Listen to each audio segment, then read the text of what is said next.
Alright, this is Lab 2, Charge Tapes Revisited. So the purpose of this lab was to provide a more sophisticated model to observe the interactions between two charged objects and two pieces of tape.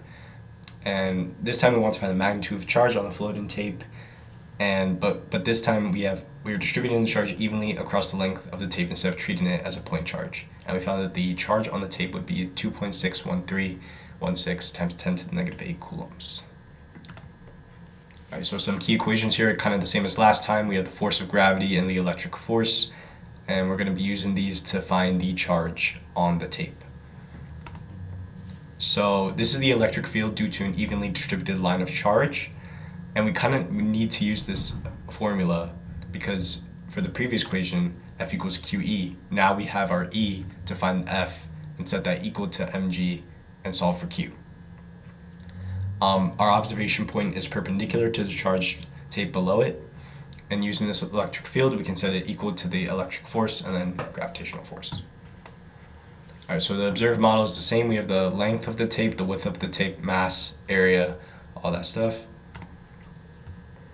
Alright, and here you can see the tape floating for a little bit. We have the system being the floating tape, surroundings, held tape, two stands, and the earth. The separation distance is 0.03 meters, and as the held tape gets closer to the suspended tape, it begins to levitate, just like the last time.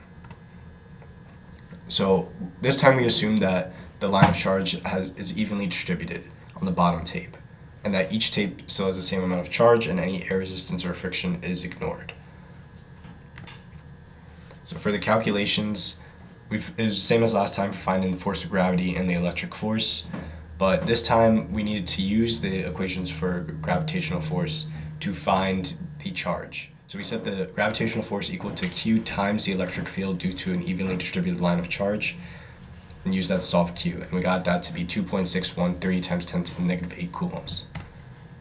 Alright, so for the computational model, what's going on here is we, instead of treating it as a point charge this time, we set it as a line of charge for both the top and bottom tapes. So on the right you can see the mass, charge, all that set up, and the electric field. Now this part of the code is basically just creating a line of charge from the individual point charges. So all we're doing is we're taking a bunch of spheres, putting them next to each other, and giving them a charge, a mass, all that. And this part of the code is actually finding the electric field contributed from each of these spheres, and from the electric field we can find the electric force by multiplying it by Q. And then this part of the code is just defining the arrows and then printing the results. Alright, so some possible sources of error could have been that the separation distance was not accurately measured, some charge may have been lost in the environment, or other forces were not entirely accounted for.